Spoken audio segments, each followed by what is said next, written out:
மைதா முட்டை சர்க்கரை இல்லாமல் ஒரு ஹெல்த்தியான ஒரு கேக் செய்யலாம். அதில் ஆப்பிளை வச்சு நான் செய்ய போகிறேன். பனானா வச்சு செய்வோம்.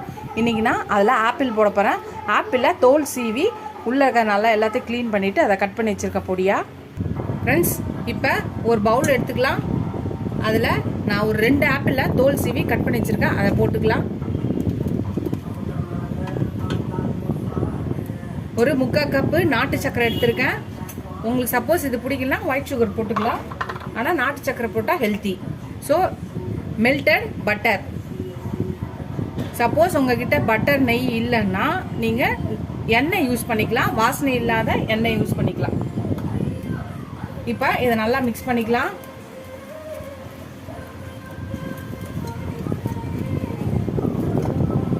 சின்னமன் பவுடர் 1 ஸ்பூனு பவுடர் பண்ணி வச்சுருக்கேன். அதாவது பட்டை தூள், பட்டையை தூள் பண்ணி வச்சுக்கலாம்.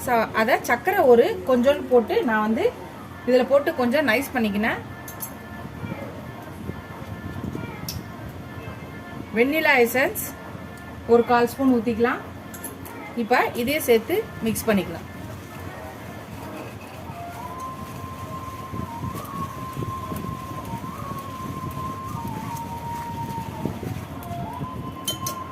ஒரு 1/4 கப்பு 1/4 கப்பு தயிர் ஊற்றிக்கலாம்.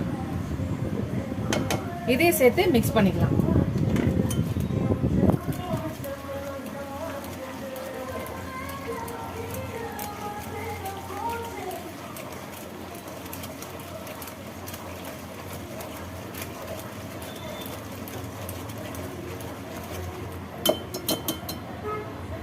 இப்போ ஒரு இது ஜலிக்கிறதுக்கு எடுத்துக்கலாம். ஒரு 1.5 கப்பு நம்ம 1.25 கப்பு நம்ம கோதுமை மாவு எடுத்துக்கலாம். 1 கப் போட்டாச்சு. 1.25லேருந்து 1.5 கப்பு போட்டுக்கலாம். இதை நல்லா 1 spoon baking soda, 1 spoon baking powder, ஒரு 1/4 spoon baking soda, 1 spoon baking powder, 1/4 spoon வந்து பேக்கிங் சோடா. ஸோ இது எல்லாத்தையும் ஜலிச்சுக்கலாம். லைட்டாக ஒரு பிஞ்ச் ஆஃப் சால்ட் போட்டுக்கலாம். இதையும் சேர்த்து ஜலிச்சுக்கலாம். இப்போ இதையும் மிக்ஸ் பண்ணிக்கலாம்.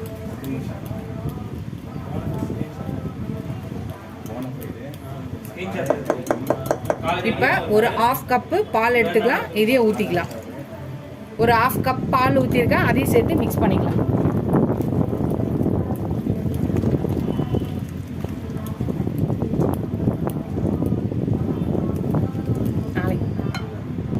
இப்போ எல்லாம் மிக்ஸ் பண்ணியாச்சு.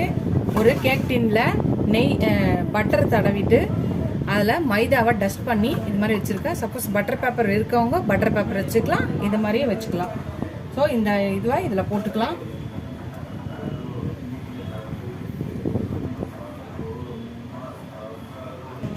போட்டாச்சு. இதை 2 வாட்டி டேப் பண்ணிக்கலாம்.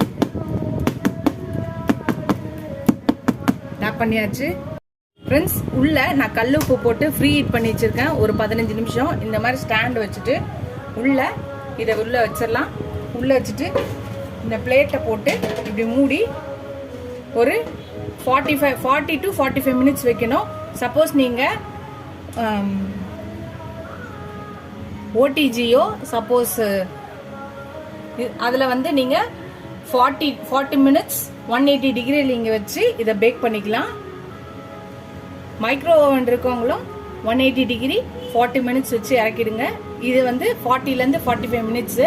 இது ஓப்பன் பண்ணி நம்ம டூத் பிக்கோ இல்லை கத்திலையோ நீங்கள் குத்தி பார்த்துட்டு ஒட்டாத வந்துச்சுன்னா அப்போ நம்ம ஓப்பன் பண்ணி பார்த்துட்டு எடுத்துடலாம்.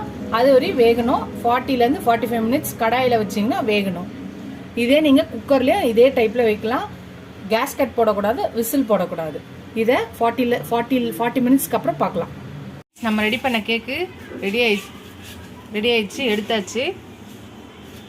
இப்போ இதை கட் பண்ணி எடுக்கலாம் கவுத்து வச்சு. ஃப்ரெண்ட்ஸ், அவ்வளோதான், நம்மளோட கேக் ரெடி ஆயிடுச்சு. நல்லா சாஃப்டாக இருக்குது பாருங்கள். ஆப்பிள் கேக் ரெடி ஆயிடுச்சு. நல்லா சாஃப்டாக இருக்குது. நீங்களும் ட்ரை பண்ணி பாருங்கள் இந்த ரெசிபியை. உங்கள் வீட்டில் மைக்ரோ ஓவனோ ஓடிஜி இருந்துச்சுன்னா ரொம்ப ஈஸியாக செஞ்சிடலாம். இது இல்லாதவங்களும் இந்த மாதிரி கடாயிலையோ இல்லை குக்கர்லேயோ செஞ்சு பாருங்கள். ட்ரை பண்ணி பார்த்துட்டு எப்படி இருக்குன்னு சொல்லுங்கள். இந்த வீடியோ இதோட முடியுது. அடுத்த வீடியோவில் அடுத்த ரெசிபியில் பார்க்கலாம். ஃபஸ்ட் டைம் என் சேனலை பார்க்குறவங்க சப்ஸ்கிரைப் பண்ணிட்டு பாருங்கள். இந்த வீடியோ பிடிச்சதா லைக் பண்ணுங்கள்.